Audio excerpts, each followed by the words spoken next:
તો જય માતાજી। તો જુઓ અહીંયા હું જેલી લઈને આવી છું। અહીંયા મેં તકમરિયા પલાળ્યા છે અને હવે હું તમને બતાવીશ કે મારે આનું શું બનાવવાનું છે। તો જુઓ અહીંયા મારી જેલી બનીને તૈયાર છે અને મેં આને 2 થાળીમાં બનાવી છે। અહીંયા તો એકને હું આ કાચની બોટલમાં ભરી રાખીશ અને ફ્રીજમાં મૂકવાની છે। તો તમે આ જોઈ શકો છો કે આ રીતના મેં જેલી બનાવી છે। તો જેલી બહુ મસ્ત લાગે છે અને તમને બધાને બતાવું કે મેં અહીંયા જુઓ આ બનાવે છે ફાલુદા।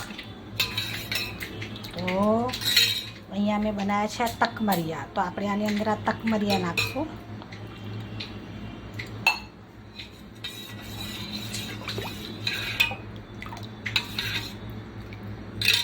અને આપણે આની અંદર નાખશું આ જેલી।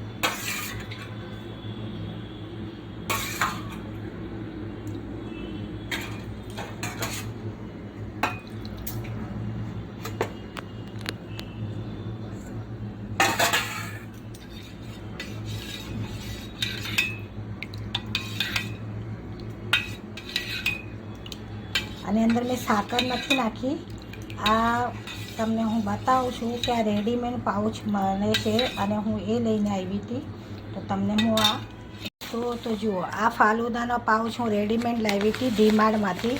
તો આ જુઓ આ મારું રોઝનું છે અને આ હું લઈને આવી છું પાઇનેપલનું છે। જુઓ આ કેસરનું છે ફાલુદા મિક્સ। આમાં કશું કરવાનું નથી, આ રેડીમેડ છે અને આ રીતે હું 2 લાવી હતી। તો એમાંથી આ મેં એક બનાવ્યું છે।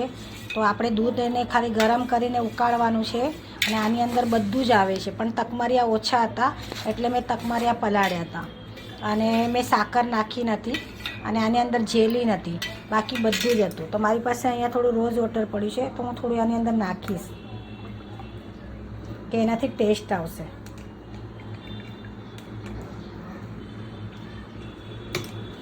તો તમે આ જોઈ શકો છો આ મારો ફાલુદા બનીને તૈયાર છે અને કાલે હોળી છે।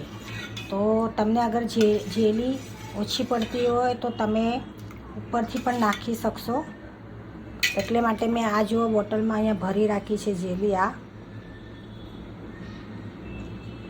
જો કે તમે ફાલુદાની અંદર ગ્લાસમાં રાખી અને પછી ઉપરથી તમારો ફાલુદા તૈયાર છે। અને હવે હું આને ફ્રીજમાં મૂકી દઈશ। આ ઠંડો જ છે, આ મેં બનાવીને રાખ્યો છે આ રીતના। તો જ્યારે આપણે ગરમીમાંથી બહારથી આપણે જ્યારે ઘરે આવીએ ત્યારે ઠંડો ફ્રીજમાં રાખેલો 1 ગ્લાસ પી લેશું।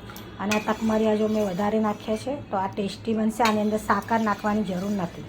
તો કેવો લાગ્યો ઘરે જ ફાલુદા બનાવવાની રેસીપી? જય માતાજી।